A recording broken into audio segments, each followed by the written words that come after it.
La Gazette du Togo. L'autre regard de l'actualité togolaise. Bonjour et merci infiniment de nous recevoir chez vous. Rencontre échange de vos numéros, l'entretien hebdomadaire qui décrit l'actualité sociopolitique chez nous au Togo. On va parler aujourd'hui de ces faits marquants de la semaine avec justement ce remaniement technique qui est intervenu en début de semaine, la question des réformes, les suites à donner aux résultats de HCODE, de l'atelier de réflexion de HCODE. Et pour en discuter, deux confrères en studio, Jacques Jacouti, journaliste, merci à votre invitation. Merci Gérard, c'est tout un plaisir de débattre avec avec Pedro.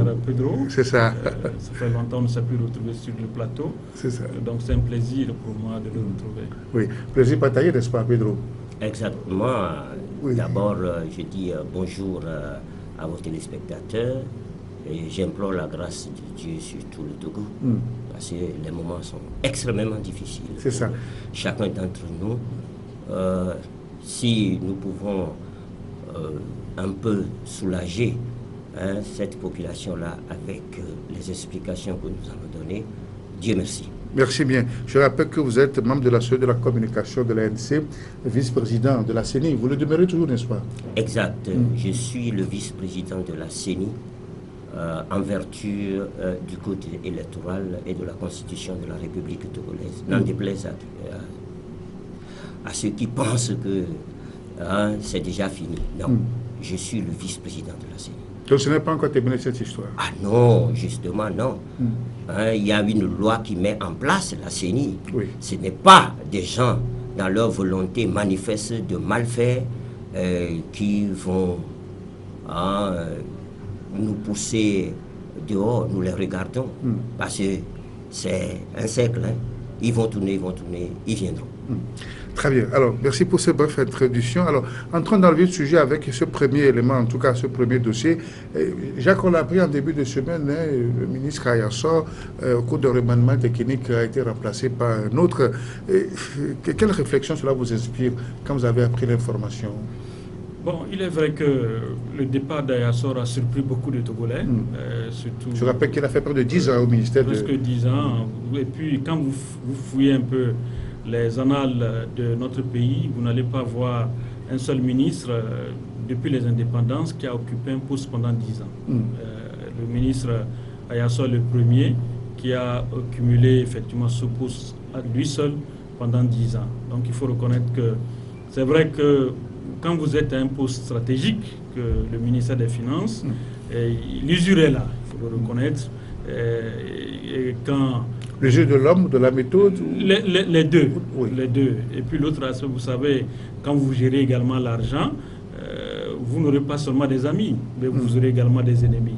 Et il faut reconnaître que le ministre Ayassor, il faut le reconnaître, il a assez bossé.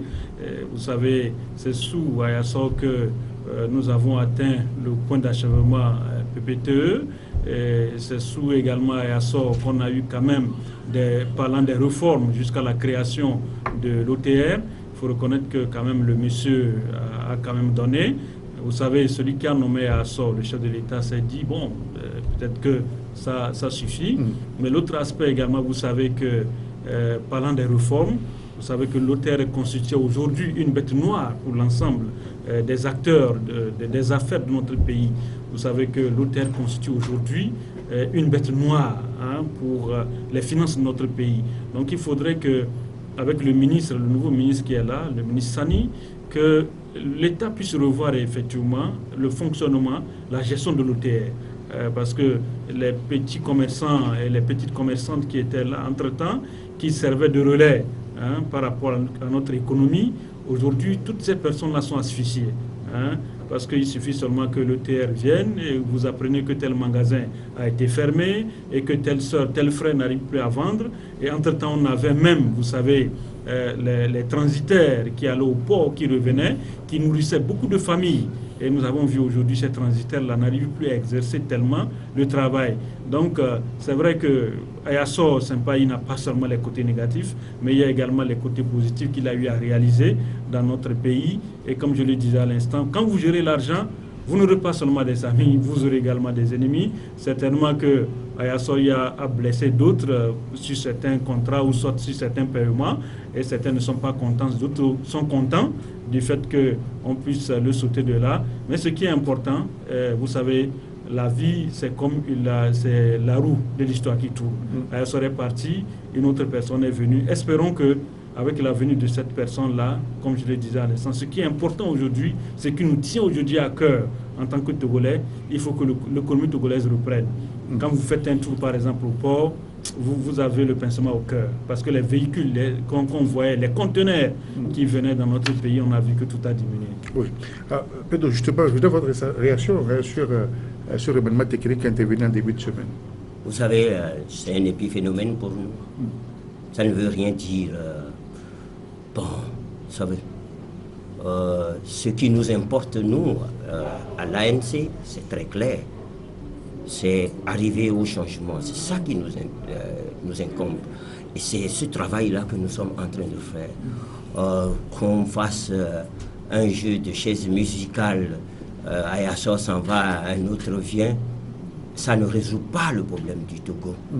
Alors, maintenant, l'homme a traîné beaucoup de casseroles. Je ne suis pas d'accord avec mon collègue qui dit qu'il a fait du travail, non. Nous avons des dossiers brillants sur l'homme. Nous avons un certain nombre de choses sur l'homme. Et nous avons vu comment il a géré ce ministère-là. Lorsqu'on gère l'économie d'un pays, on ne peut pas se permettre de faire certaines choses. Vous voyez tous les scandales que nous avons, tous les scandales économiques que nous avons dans notre pays, c'est sous Ayaso. C'est vrai que d'autres ministres de l'économie ont fait la même chose, mais sous Ayaso, c'est pire. Il faut que nous puissions le dire avec... Vous avez quelques exemples soit de ces scandales? Mais vous avez vu, la presse a publié beaucoup de choses sur M. Ayaso.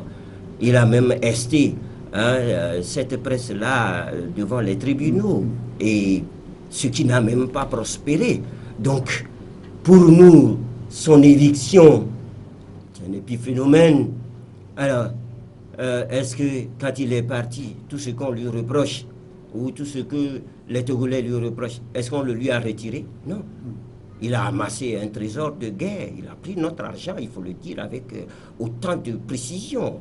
Il s'est enrichi en l'espace de 10 ans, le gars s'est enrichi énormément sur le dos du contribuable togolais, il faut le dire. Alors, qu'est-ce qu'il a fait de bien, M. Ayaso? Qu'est-ce qu'il a fait de bien?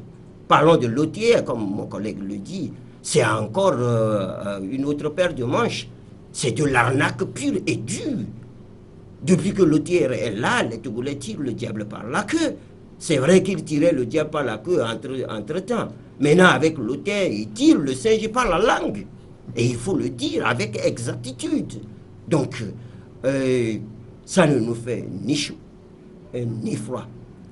Ce que nous combattons, ce à quoi nous voulons venir, c'est changer complètement ce pays et gérer ce pays de manière à satisfaire les besoins vitaux de la nation.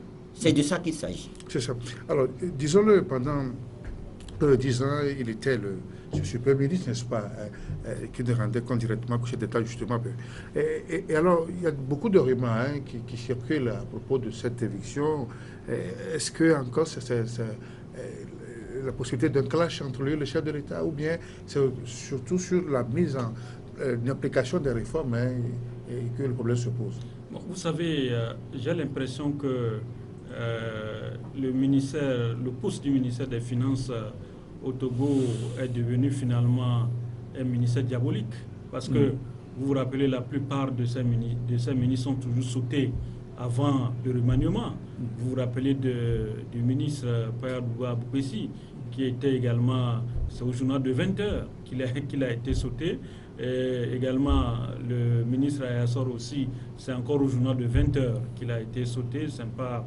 Si c'était par exemple un remaniement programmé ministériel, on pouvait dire, bon, peut-être que c'est un remaniement, mais le fait qu'on puisse le sauter comme ça, et les autres sont là. C'est ce qui fait circuler les spéculations et les gens se posent des questions. Qu'est-ce qu'il a fait? Bon, qu'est-ce qui s'est passé? Et l'autre aspect de la chose, c'est qu'on ne nous dira jamais ce que Ayasso a fait, il est parti.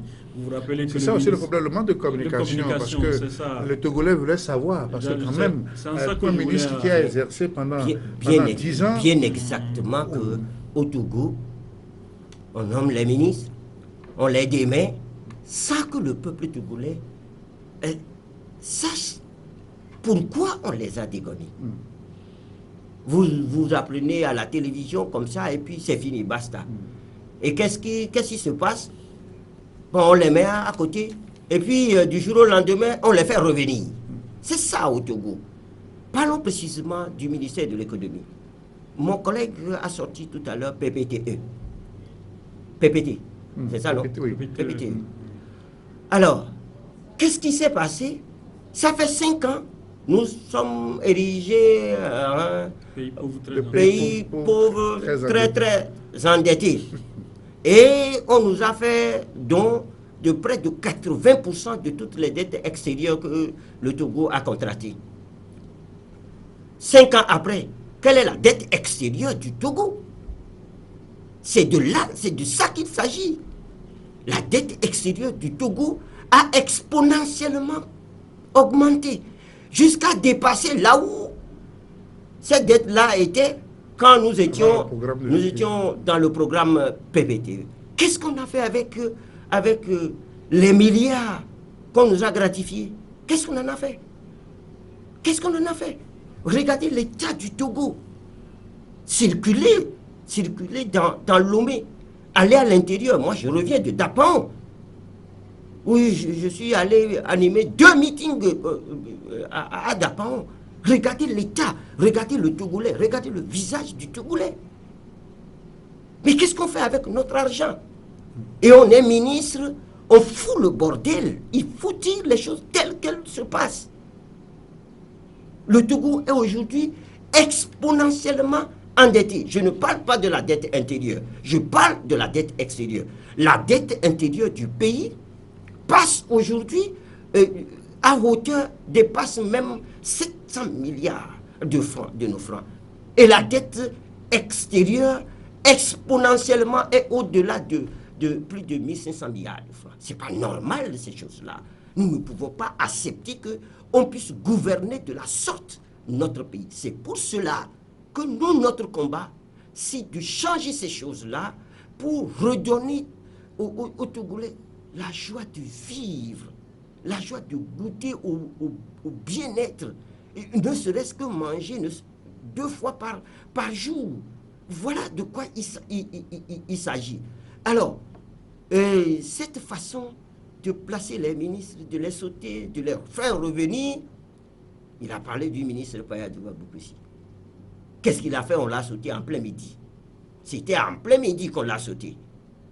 Qu'est-ce qu'un autre ministre avait fait? Yves Nagou. Qu'est-ce qu'il avait fait? On l'avait sauté. Et puis, on les saute, on les nomme conseillers à la présidence, ils continuent par gruger nos sous, et puis, patatras, ils reviennent. Et nous sommes là, impuissants, en train de les regarder. Il faut arrêter cela. Est-ce qu'on peut pas il faut mettre le haut là. À l'actif du chef de l'État qui, lorsque un ministre ne fait pas bien, il le saute, le remplace? Je vais vous dire ceci.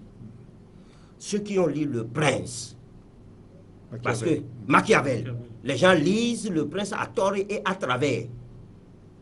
Et utilisent Le Prince, au lieu d'utiliser Le Prince pour mieux gouverner, ils utilisent Le Prince pour gruger leur peuple. Dans Le Prince, il est dit, on mesure l'intelligence du roi dans le choix de ses conseillers. Quand le roi est intelligent, il a des conseillers intelligents. Quand le roi est, entre guillemets, il a des conseillers, entre guillemets. Donc, si vous me parlez du chef de l'État qui nomme et dégomme, comment il a pu trouver M. Ayassor? Depuis 10 ans, comment il n'a pas su que M. Ayassor faisait très mal au ministère de l'économie. Comment il n'a pas pu?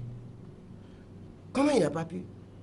Vous vous souvenez que le 26 avril 2012, monsieur le chef de l'État nous avait dit qu'il y a une minorité qui s'accapare les biens de l'État. Et que la grande majorité était dans la disance la plus absolue.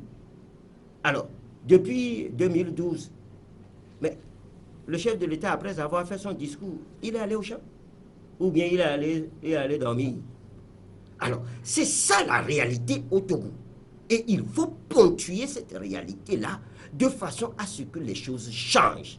Il ne suffit pas seulement de faire démissionner un ministre. La question qui se pose, c'est de donner les raisons au peuple, ensuite de rendre compte au peuple de la gestion qu'a fait ce ministre-là. Si c'est seulement enlevé et ramené, eh bien, on sera là, le pays sera en train de se détruire inlassablement et inlassablement. Non, je crois que quand Pedro disait qu'il ne sait pas à quoi ont servi quand même les millions et les milliards de notre pays, je crois que les millions et les milliards ont servi à quelque chose. Quoi qu'on dise, c'est vrai qu'il y a la souffrance, il y a la misère, mais quand vous prenez aujourd'hui l'état de notre pays, le pays a quand même évolué sur certains aspects. Aujourd'hui, si on veut aller, par exemple, au nord, il a parlé qu'il est allé à Dapan. Je crois qu'il a circulé quand même. Il a passé sur au moins un goudron. Et avant d'arriver à... Il est vrai qu'il y a des parties où cela n'a pas encore été on va laisser déjà continuer. C'est vrai que ces milliards ont servi quand même à quelque chose. Bon, il a parlé de la misère, c'est vrai, on peut parler de la misère. Je parlais tout à l'heure de l'OTR, qui crée aujourd'hui, qui a créé plutôt beaucoup de problèmes par rapport à nos commerçants, nos commerçantes et surtout aux transitaires. Et je parlais aujourd'hui, quand vous allez au port, ça fait pitié parce que la façon dont le port, vous rentrez au port, vous ressortez, vous êtes content, heureux de rentrer dans un port. Aujourd'hui, c'est plus ça. Donc, c'est pourquoi on disait qu'il faut, par rapport à cette réforme de l'OTR, je crois que le chef de l'État, en prenant certaines mesures, certainement qu'il pourra également s'attaquer au niveau de l'OTR. C'est vrai que quand vous prenez aujourd'hui l'ensemble du gouvernement, on sent que le gouvernement est constipé. C'est-à-dire que il faut impulser encore une nouvelle dynamique pour que les ministres puissent s'adonner encore plus à quelque chose. Et l'autre aspect, c'est au niveau de la communication. Vous savez, on ne peut pas être dans un pays où on ne communique pas.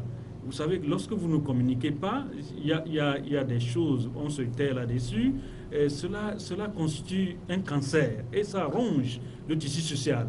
Les gens sont là, vous ne parlez pas, et ceux qui sont là, ils parlent. Finalement, lorsque vous venez pour dire votre part de vérité, d'autres ont déjà intoxiqué d'autres. Alors, qui va parler? Qui voulait qu'il parle? Mais le gouvernement doit parler. Vous savez, on ne peut pas... Il disait tout à l'heure que il a parlé du prince qui doit s'entourer par de bons conseillers. Vous savez, il est vrai que quand vous prenez, on a suivi, pour ceux qui ont suivi le parcours du président Faure pendant au moins 11 ans, vous voyez que il réagit moins, il parle moins sur certains faits. Certains sont... C'est bien ou c'est mauvais? Non, mais quelque part c'est bien, parce que quelque part aussi c'est mauvais. Vous savez, quand vous êtes un responsable, un leader, il ne faut pas réagir également à tout bout de champ. Un leader prend le temps d'examiner certains faits avant de réagir. C'est vrai que le silence également, souvent de notre président, crée également problème. Et quelque part aussi, le fait de ne pas parler crée également des problèmes. Donc il est important aujourd'hui dans notre pays que tout ce que nous sommes en train de vivre, vous savez, c'est une cumulation des problèmes.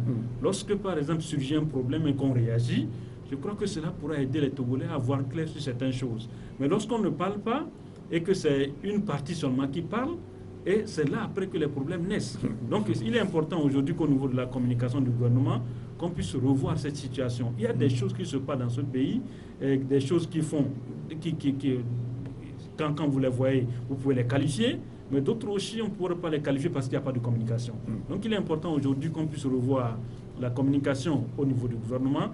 Les gens veulent savoir ce qui se passe. On ne peut pas se lever à 20h, un midi comme ça, on saute un ministre et qu'on ne dise rien. Vous voyez? Et quand c'est comme ça, c'est des spéculations. D'autres vont jusqu'à dire que certains ministres ne sont même pas au courant qu'on doit les dégommer. Et c'est vrai.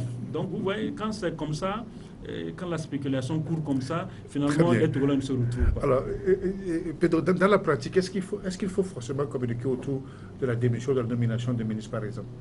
Un gouvernement qui passe devant l'Assemblée nationale et égrine sa politique générale devra quotidiennement revenir rendre compte à la nation. Ils ne sont pas là pour eux-mêmes, ils sont là pour la nation. Oui, ça se passe. Il y a des ministres qui sont interpellés par l'Assemblée et qui répondent aux questions des députés. Voilà encore une autre paire de manches. Il y a des questions au gouvernement qui datent de 3 ans, 4 ans. Les ministres refusent de venir. J'en cite un. Ça fait plus d'1 an, le ministre des Télécoms est interpellé. Elle n'est jamais venue. On a demandé aux députés de venir en plénière pour cette affaire-là. Et puis, patatras, on ne voit pas Madame la ministre. Elle se prend comme si elle est au-dessus des députés. Non. Les députés... il vient... Oh, pour dire quoi? Nous avons les catalogues, vous savez, je fais partie de la com, hein. Nous avons un catalogue de tout ce que M. Ayassor est venu dire. Dès lors qu'on pose une question, biaise la question, ne répond pas à la question. Mon ami vient de parler du port. Mon ami vient de parler du port. Comment vous pouvez?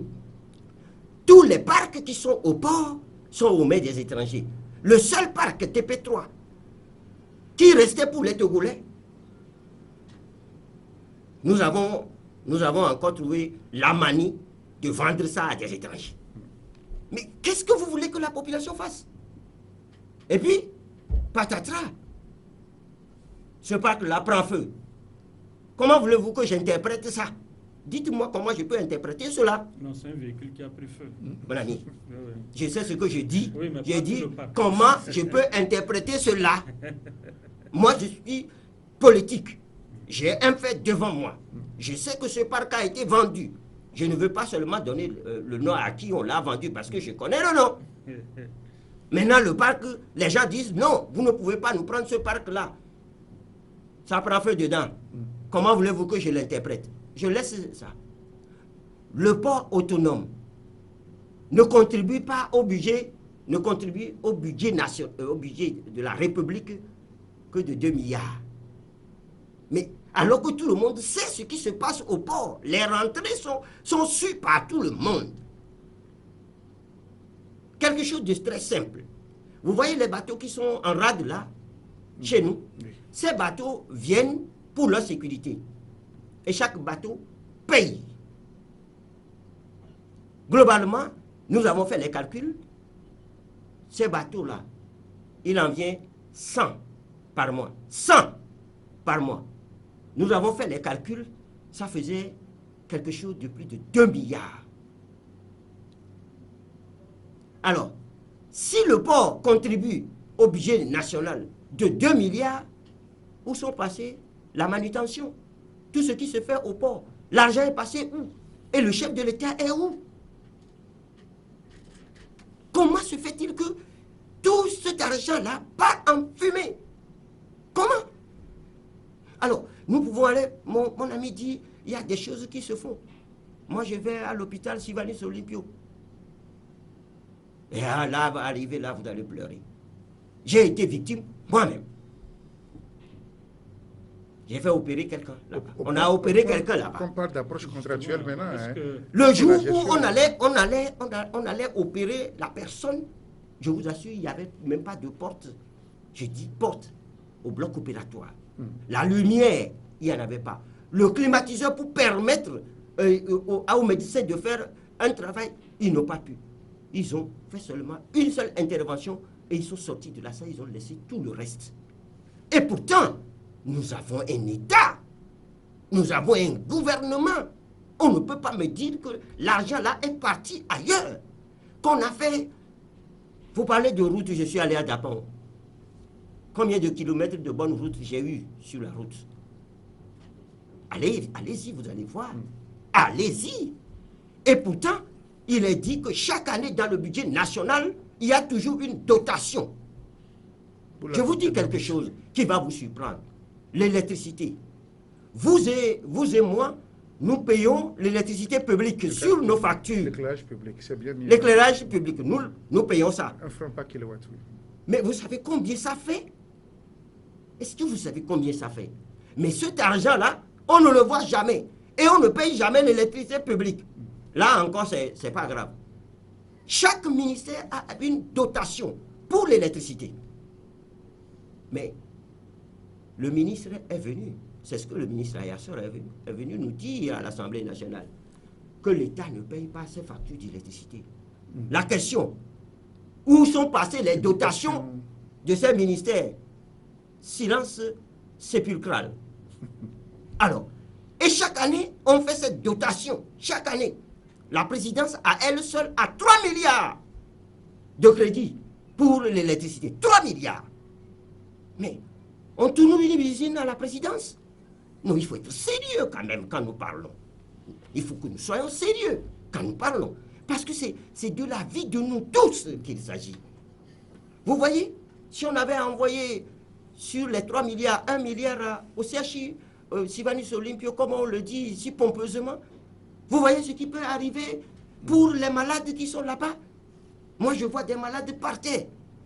C'est vous, les médias, qui avez publié qu'un enfant est arrivé, au lieu de s'occuper de l'enfant, on l'a laissé là-bas, mort, on l'a jeté comme une ordure dehors. Et puis on nous dit qu'il y a un gouvernement. J'ai dit, de façon triviale, qu'il faut balayer tout ça et faire autre chose pour notre pays. Nous sommes des gens sérieux, c'est un pays sérieux, nous devons faire quelque chose pour notre pays. C'est cela, oui. Non, vous réagir je sais que très rapidement pour qu'on passe à notre sujet. Il est vrai que quand vous prenez l'ensemble de nos hôpitaux, nous avons des problèmes. Personne ne peut nier dans tous les domaines, dans tous les secteurs. Voilà, personne ne peut nier qu'il y a quand même des problèmes. Mais il faut reconnaître aussi qu'à côté de ces problèmes, il y a également quelque chose qui a été fait. Ce que nous devons maintenant ce qui est fait, c'est ça qui n'est pas visible pour le citoyen lambda. Oui, c'est ce que j'ai dit. Le problème, c'est que aujourd'hui, nous traversons une situation économique un peu difficile. Ça, il faut le reconnaître. Malgré les rentrées de fonds, malgré l'OTR qui est à cheval et derrière... Le problème est venu de la création de l'OTR qui n'a pas été bien maîtrisée. Vous ne pouvez pas imaginer qu'une régie, par exemple, quand vous prenez par exemple la douane, une régie comme la douane qui faisait assez de recettes, et aujourd'hui, comme vous disent, que la régie de la douane et la régie, par exemple, des impôts, qu'on fusionne ensemble et que les deux régies ne font pas ce que la douane à elle seule faisait. Donc, vous voyez, donc, c'est en ça que je dis que il faut revoir effectivement les réformes au niveau de l'OTR. Parce qu'aujourd'hui, l'OTR crée... Alors, en soi, est-ce que c'est une bonne chose ou une mauvaise chose, non, c'est l'OTR? Parce que, vous savez, en réalité, quand ça crée plus de problèmes, quelqu'un en résout, je crois que... l'OTR n'est pas mal en soi. Ça, il faut le reconnaître. C'est une bonne chose, mais c'est le fait de pouvoir traquer, traquer ces petits commerçants, traquer ces petites commerçantes, et qui crée aujourd'hui des problèmes. Et l'autre aspect également, quand vous prenez par exemple les véhicules qui rentrent dans notre pays, vous achetez par exemple un véhicule de 500 000. Avant de faire sortir ce véhicule, vous payez par exemple 1 million. Vous ne trouvez pas que c'est trop? C'est trop cher. Donc vous voyez, donc il est important qu'au niveau de ces taxes, qu'on puisse revoir effectivement les taxes là, et également ceux qui commandent par exemple leurs marchandises, que ce soit en Chine, quand un conteneur par exemple vient. Vous voyez les taxes que les bonnes femmes là payent par rapport sur chaque conteneur. Vous voyez? Et quand elles sortent par exemple ces marchandises, et lorsqu'elles mettent encore ces marchandises là dans les magasins, les agents de l'OTR, par exemple des impôts, viennent encore taxer une marchandise qu'on a déjà dédouanée au niveau du port, qu'on met dans un magasin, et qu'on vienne encore avec une facture normalisée, et qu'on verbalise encore aujourd'hui les mêmes femmes. Ouais, donc, c'est en ça que je dis, ça crée assez de problèmes. Vous savez, le marché de Lomé a brûlé. Le marché également de Kara a brûlé. Vous voyez, les femmes là se débrouillent aujourd'hui pour pouvoir vendre quelque chose. Au même moment, Lorsque ces agents des impôts là viennent, vous voyez les bonnes femmes là commencer par courir. Il y en a qui sont restées carrément à la maison. Elles ne vont plus au marché. Donc il est important aujourd'hui qu'on essaie de revoir. Moi je l'ai dit une fois encore, il y a beaucoup de choses qui se font en bien, mais il est important également qu'on essaie de revoir. Aujourd'hui, il faut qu'on se dise la vérité. Vous prenez chaque Togolais, vous voyez un monsieur qui est bien habillé, mais c'est un mendiant. Vous voyez aujourd'hui les gens qui poussent leur moto tout juste parce qu'ils n'ont pas de carburant. Quand vous voyez ces gens, moi ça me fait pitié. Hein, un père de famille qui se réveille, vous le voyez très bien habillé, mais il n'a même pas 5 francs en poche. Ouais, donc il est important ça, c'est la réalité. Voilà, donc il est important que, moi je dis, quand vous interrogez par exemple tous les citoyens, les gens se disent que leur frère qui allait par exemple au port, quand ses frères là revenaient, au moins si c'est 1000 francs qu'ils trouvent, il y a 100 francs, voilà, 100 francs qui passent quelque part. Aujourd'hui, tout ce monde-là est à la maison. Donc les 1000 francs-là, ils n'en ont plus. Et cela constitue aujourd'hui un problème. Mais quand on dit que les gens braquent les gens, mais il faut chercher la source des braquages. Pourquoi il y a assez de braquages? Pourquoi il y a assez de vols? Parce que les gens n'ont plus rien à faire, les gens ne trouvent plus encore à manger. Donc c'est en ça que moi je dis, il est important que le chef de l'État, il a bien fait aujourd'hui de revoir le ministère de l'économie. Il est important également qu'il jette un œil dans la gestion de l'OTR. Pourquoi une si réforme et que les deux régies rassemblées ensemble, ces deux régies-là, ne font pas ce qu'une régie faisait auparavant. Donc c'est en ça que je dis, il est important que même au niveau même de l'Assemblée nationale doit interpeller également peut-être le responsable de l'OTR. Pourquoi les choses ne marchent pas? Très bien. Alors, rencontre échange nouveau numéro. Nous parlons des faits de société de chez nous pour cette semaine, ces derniers jours, avec justement ce remaniement technique intervenu en début de semaine où le ministre a été rempli. Alors, celui qui vient, est-ce qu'il peut faire l'affaire? Je connais déjà la position de Pedro. Je vous ai dit que c'est un jeu de chaises musicales. C'est-à-dire, on peut aller prendre le plus grand économiste du monde. S'il doit travailler dans les conditions là, avec ce gouvernement-là, rien ne marche pas. Obama peut venir. Rien ne marchera. Parce que, écoute, rien de bien n'est structuré dans notre pays. Nous sommes dans une gouvernance au pifomètre. C'est-à-dire, le jour se lève. Ah, le jour s'est levé. Qu'est-ce qu'on va faire aujourd'hui? On trime, on trimballe. Quand le soir arrive, ah, Dieu merci, le soir est arrivé.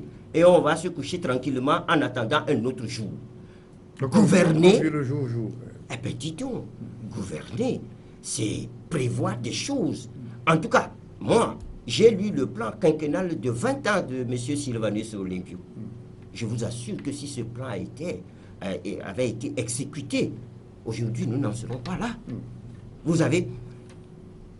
Les ministres sont devenus des ministres affairistes. Il faut que nous ayons le courage de le dire. Ils sont devenus des ministres affairistes. Ceux qui ont tenté de faire quelque chose, je vous donne l'exemple du professeur Kako Nubuko.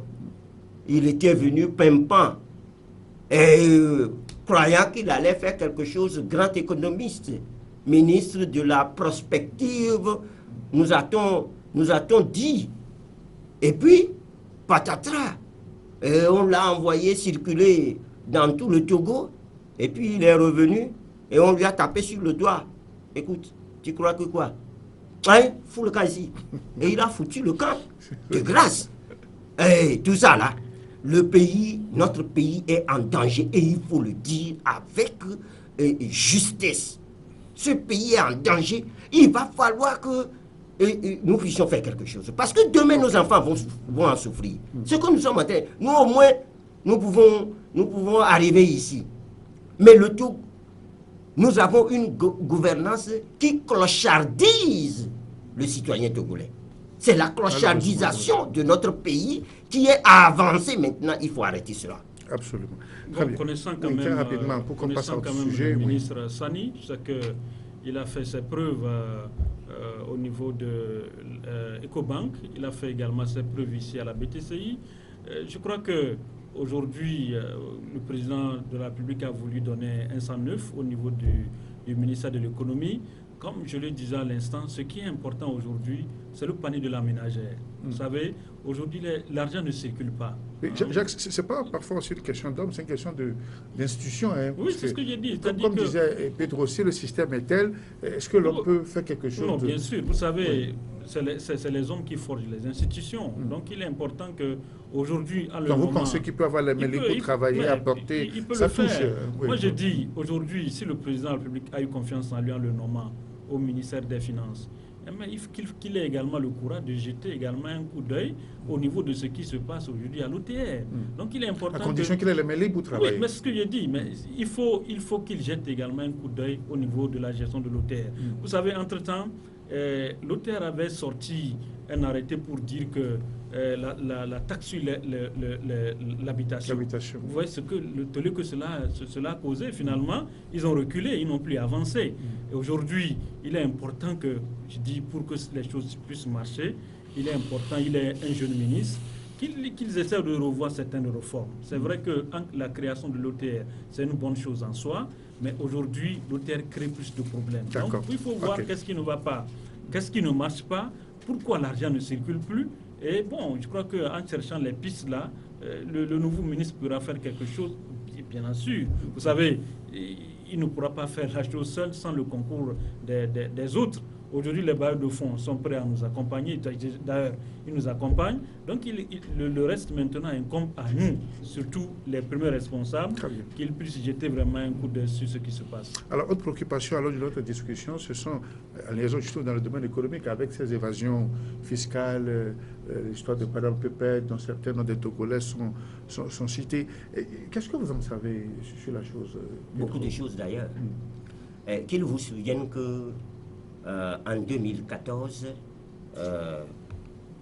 le président de l'ANC, chef de file de l'opposition, Jean-Pierre Fabre, a fait une conférence de presse à l'hôtel Edaoba, où il a fait tout un développement sur les évasions fiscales du Togo. Et on en est arrivé à plus de presque 1000 milliards comme ça, qui sortaient par an de notre pays. De façon illégale, oui. De façon illégale.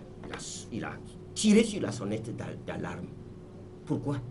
Parce que ces fonds qui partent ne servent pas le pays, mais servent des individus malhonnêtes qui prennent notre argent et qui vont les placer ailleurs, hein, dans des paradis fiscaux, au détriment du peuple togolais. Il a mis l'accent là-dessus pour dire, attention, il faut qu'on arrête cela. 2014, cette conférence, je n'ai vu personne le suivre. Hein. Il était seul. Alors, peu après, c'est le même Jean-Pierre Fabre qui a adressé une lettre au Premier ministre lui demandant, mais écoutez, les évasions fiscales là passent par les sociétés d'État et les sociétés privées écrans que nous avons dans notre pays. Vous voudrez bien, en vertu du statut de l'opposition, vous voudrez bien mettre à notre disposition les bilans des sociétés citées et la liste des actionnaires, y compris de Wassem. C'est le chef de file qui l'a demandé. Vous pensez qu'il a demandé inutilement?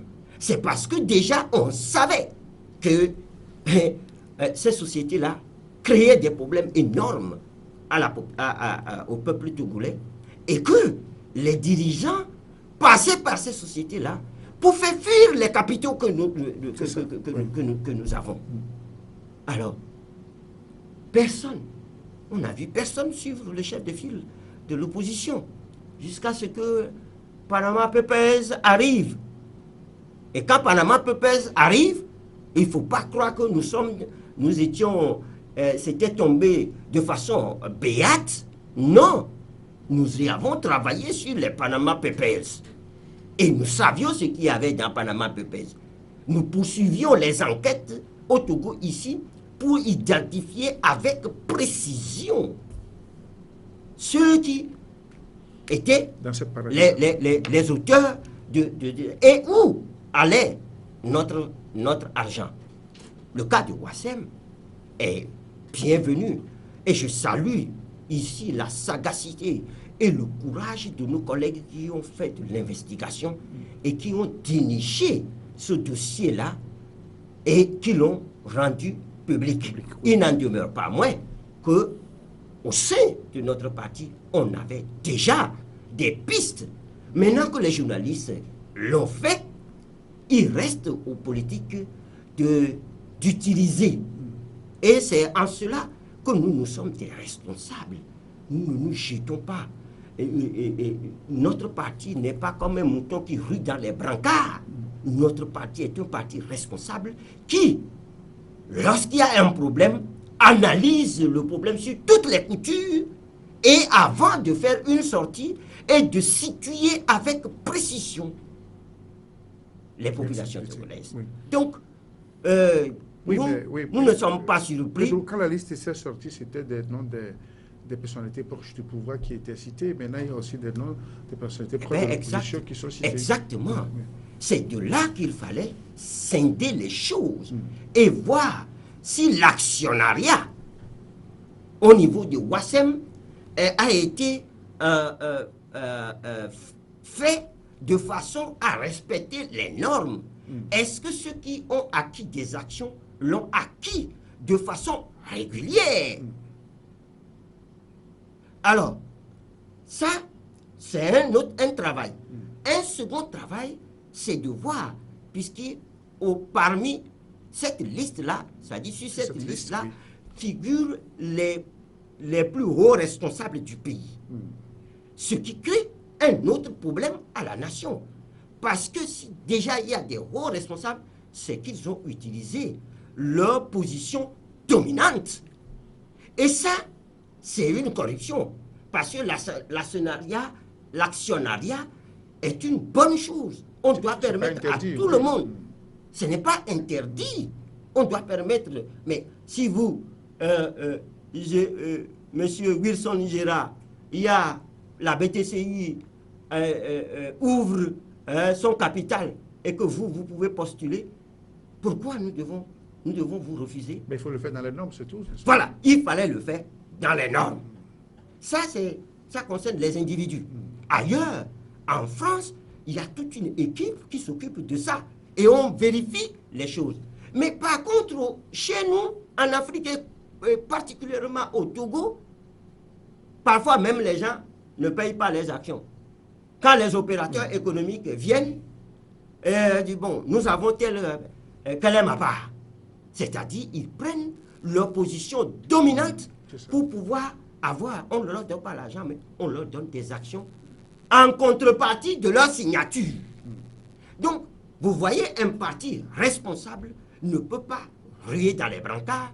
Ce parti-là doit chercher avec précision de quoi il s'agit, faire la part des choses et informer de façon précise la population. Et c'est de ça qu'il s'agit. Dans les jours qui viennent, vous verrez ce que la liste va faire. On va arriver là-dessus. Oui, alors nous parlons de ces évasions fiscales. Non, je crois que... Avec ce qu'on veut d'appeler maintenant le WhatsApp Gate, de Panama Papers, là. Oui, je crois que la question de Panama Papers, concernant tout le fameux sujet sur WhatsApp. Le WhatsApp, oui. Aujourd'hui, ce qui sera important de faire, je reviens encore aux impôts. C'est-à-dire, c'est les impôts qui doivent nous situer aujourd'hui. Est-ce que WASEM demeure toujours sur la liste, soit sur le régime de la zone franche? On ne le sait pas. C'est pas si jusqu'à présent. Est-ce que WASEM est toujours sur ce régime-là ou bien WASEM a déjà a changé de statut? Et comme il le disait... Et ça aussi, c'est à préciser, parce que plein de ces sociétés, donc voilà, on ne connaît pas le statut. On ne connaît pas le statut, on ne sait pas si WASEM est toujours au niveau de la zone franche ou bien est-ce que WASEM a quitté, on ne sait pas. Et l'autre aspect, vous savez, quand on parle des évasions, par exemple, fiscales, et quand on parle également de l'actionnariat, on ne peut pas interdire à un Togolais d'être actionnaire. Mais là où le bas blesse, comme je le disais une fois encore, le problème c'est quoi?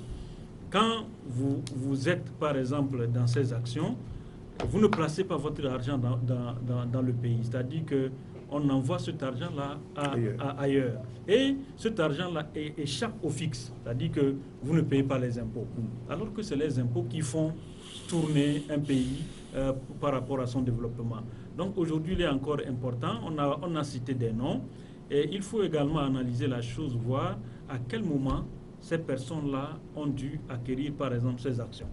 On a cité, par exemple, le Premier ministre, on ne sait pas, est-ce que c'est quand il était député, est-ce que c'est quand il était Premier ministre qu'il a dû avoir ces actions. Donc c'est des choses également, c'est vrai que les confrères ont fait un travail louable, mais il est important aujourd'hui qu'on puisse une fois encore revenir sur la communication. Parce qu'aujourd'hui, c'est la communication qui pourra situer les uns et les autres sur effectivement ce qui se passe.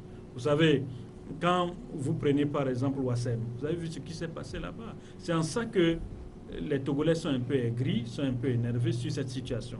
Si tout ce qu'on a cité par exemple dans ce dossier avait connaissance qu'ils étaient en actionnariat par rapport à Ouassem et que nos compatriotes sont morts au niveau de Ouassem, surtout sur leurs conditions de vie et de conditions de travail, parce que c'est ça qu'ils réclamaient. Et au même moment, on n'a pas eu à satisfaire ces compatriotes et que les gens soient tapis dans l'ombre et ils essaient de tirer les dividendes sans ça que cela n'est pas bon. Donc il est important aujourd'hui qu'on puisse situer l'opinion. À quel moment certains ont eu acquis par ces actions? Et l'autre aspect de la chose, est-ce que Ouassem est sorti de la zone franche ou bien Ouassem est toujours dans la zone franche? Et si Ouassem est toujours dans la zone franche, je crois que c'est un peu grave. Parce que jusqu'à présent, donc Ouassem échappe une fois encore à payer le fixe. Donc ce qui n'est pas bon. Donc aujourd'hui, l'auteur est une fois encore interpellé de pouvoir communiquer et pour situer l'opinion, pour qu'on puisse situer les Togolais. Et l'autre aspect également, il ne faut pas s'en prendre par exemple à ceux qui ont des actions, mais moi là où je voulais en venir, c'est-à-dire qu'il faut qu'on puisse ouvrir le capital à tout le monde. Vous ne pouvez pas retrouver par exemple certains à Salt, vous les retrouvez encore à Ouassem, vous les retrouvez dans les actions, les mêmes personnes, alors que les Togolais sont là, ils ne savent même pas à quel moment on ouvre ces actions. Vous voyez, donc il est important aujourd'hui, on nous a parlé d'un mandat social, vous savez, c'est sur ce mandat-là que nous sommes.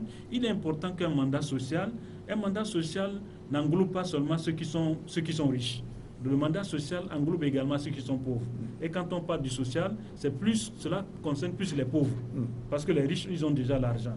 Donc quand on parle de social, c'est à eux qui peuvent aider. Donc il est important aujourd'hui, nous tous, nous avons besoin qu'on puisse ouvrir ces actions, qu'on puisse rentrer, mais qu'on ne ferme pas seulement ces actions-là à certaines personnes, à une catégorie de personnes, et que c'est à la suite vraiment des révélations qu'on arrive à comprendre que tel est ici, tel est là-bas. Donc, le Togo nous appartient à nous tous.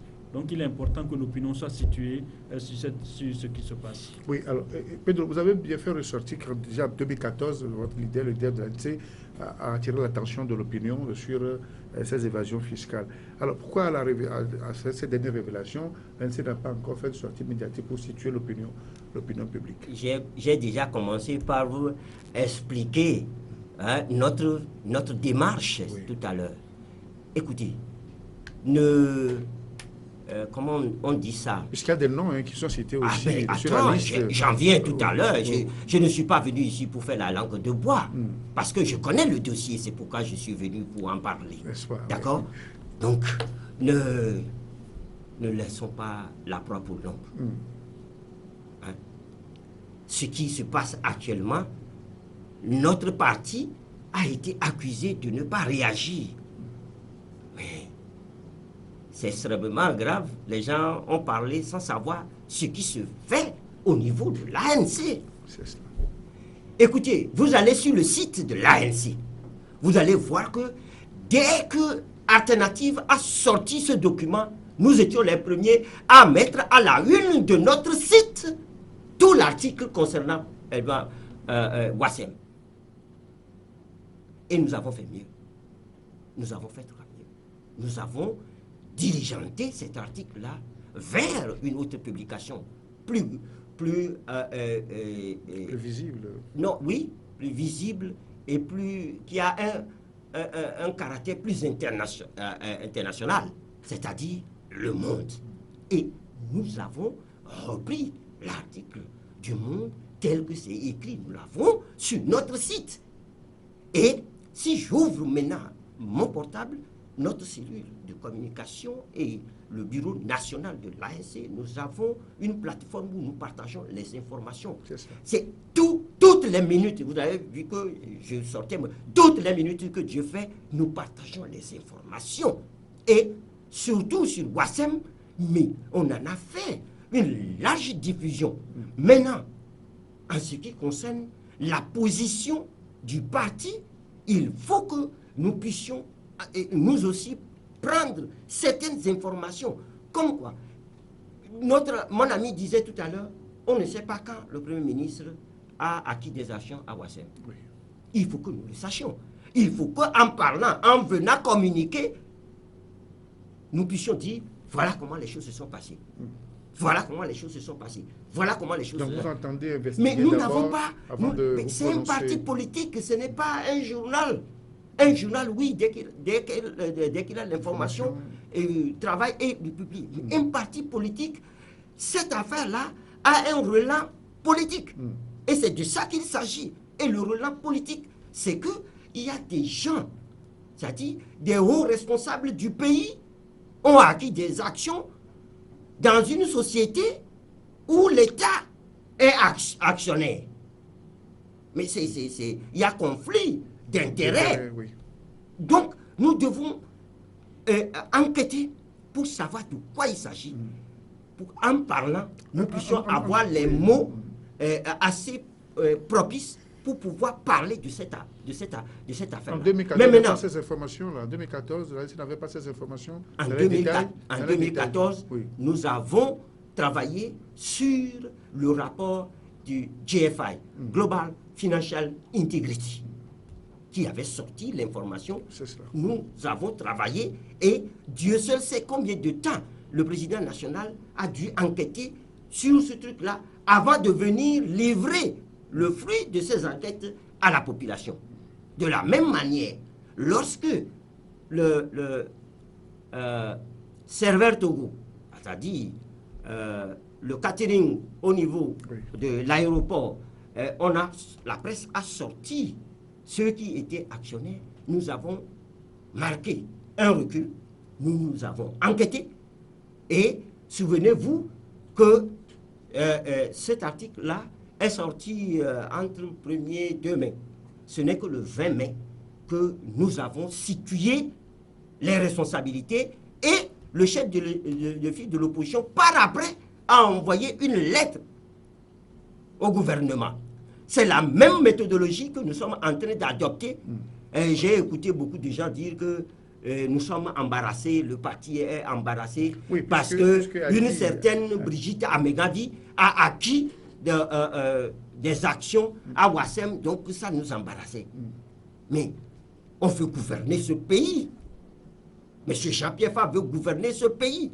Il ne va pas gouverner ce pays parce que c'est à cause de Mme Brigitte Amegavi, qui est une citoyenne togolaise et qui peut avoir des actions dans toutes les sociétés du Togo ou ailleurs. Vous comprenez? Et les gens ont affabulé. On a laissé la proie pour l'ombre. Alors que le gros, c'est que nos autorités faisaient des affaires avec les autorités, les responsables de Ouassem. C'est de ça qu'il s'agit. Lorsque Ouassem fait 1 milliard, par exemple, Ouassem vient déclarer 100 millions au Togo et les 900 millions passent ailleurs dans les paradis fiscaux. Et c'est comme ça les autorités et les responsables de Ouassem vont se partager l'argent. Et on laisse tout ça.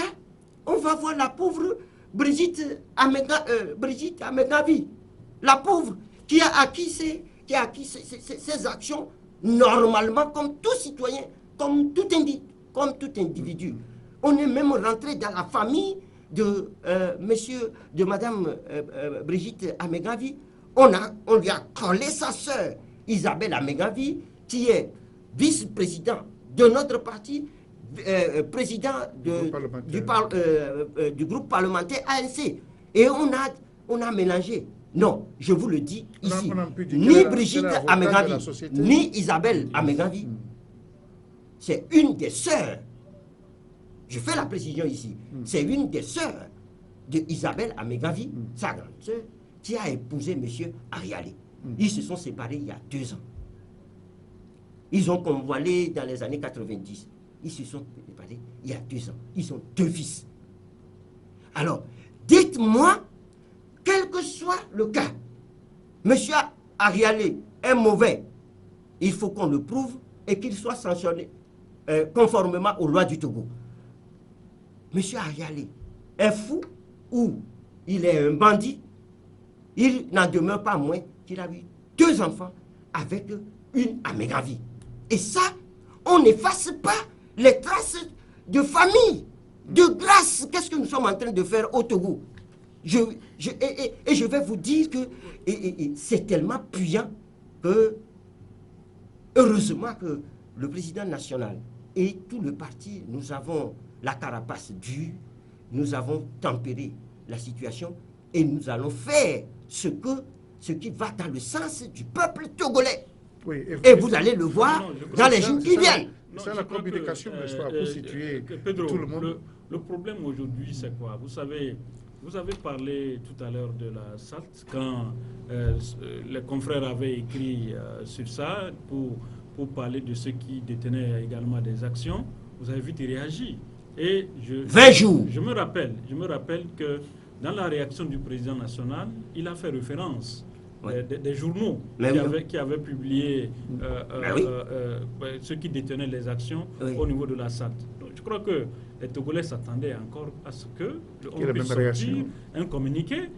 Parce que dans le communiqué, vous avez dit tout à l'heure que vous avez pris 20 jours pour enquêter. Mais dans le communiqué que le parti a sorti, on n'a nulle part vu que vous avez pris 20 jours pour enquêter. Je crois que, non, mais oui, ce n'est pas... Au fait, c'est en ça que les Togolais se posent beaucoup de questions. Les citoyens togolais doivent suivre quand même l'information. Non, mais l'autre aspect de la chose, c'est que ce qui est sorti dans la presse, c'est quoi? Et puis surtout dans les réseaux sociaux. Pour l'un, c'est qu'on a dû reconnaître que Madame Isabelle Améganvi est avocat de ATS. Ça aussi, je vais répondre. Ça aussi, je vais... Monsieur Ariale dirige. Oui, ça aussi, je vais répondre. Donc, les gens se sont dit, mais si vous avez sorti l'autre communiqué pour condamner, c'est parce que vous êtes embarrassé que Madame Isabelle Améganvi, qui est la 2e vice-présidente, puisse retrouver peut-être son nom dans ce dossier. Donc je crois que vous êtes le responsable de la communication. Non, je ne suis pas le responsable de la communication, je fais partie de la com. Voilà, vous faites partie de la communication. Vous savez qu'en communication, on ne peut pas attendre pour dire non, il faut d'abord une enquête de 20 jours avant de pouvoir réagir. Ne serait-ce que vous sortez un communiqué, vous dites, bon, d'accord, nous prenons acte de ce qui s'est passé, mais nous reviendrons par rapport aux enquêtes que nous sommes en train de faire à l'interne du parti. Mais vous ne le faites pas, vous n'avez pas sorti le communiqué, et que c'est Adi, le seul parti qui a dû s'exprimer, qui allait même jusqu'à demander la démission du Premier ministre, mais sans ça que les Togolais ne comprennent. Donc il faut les comprendre. Je suis désolé. Vous avez réagi entre-temps promptement, et cette fois-ci, les journaux sortent encore les révélations et vous ne réagissez pas. Je suis désolé. Je suis vraiment désolé. Hein. Alors, lorsque les populations togolaises, je dis effectivement, peut-être elles ont raison de dire, ah, l'ANC n'a pas répondu. Mais, qu'est-ce que ça veut dire de sortir un communiqué laconique pour dire nous prenons acte? Prenons un exemple patent. Depuis que Adi a demandé la démission de Classou, Classou a démissionné. Ou bien on l'a fait démissionner. Mais ça va rester dans les... Qu'est-ce que ça apporte? À côté, vous faites quelque chose de précis. Vous apportez quelque chose de précis qui fait bouger les choses.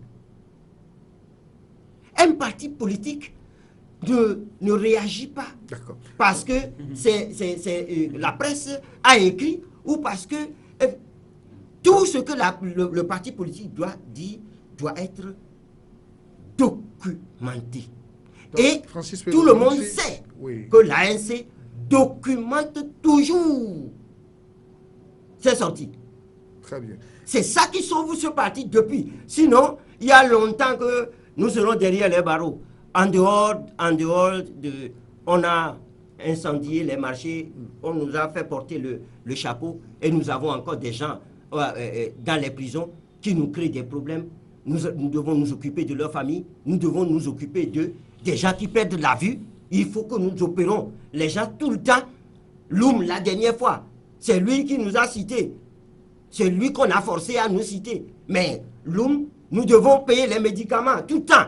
Voilà. Et personne ne nous demande comment on fait. C'est une autre parenthèse. Mais on vient, on nous dit, Brigitte Amegavi a acquis une action, donc ça embarrasse le parti. Ça n'embarrasse pas le parti. Le peuple togolais, je lui donne rendez-vous qu'elle aura un plat succulent à se mettre sous la dent dans les jours qui viennent. Vous êtes en train de faire des investigations pour vous prononcer après là-dessus, c'est bien ça?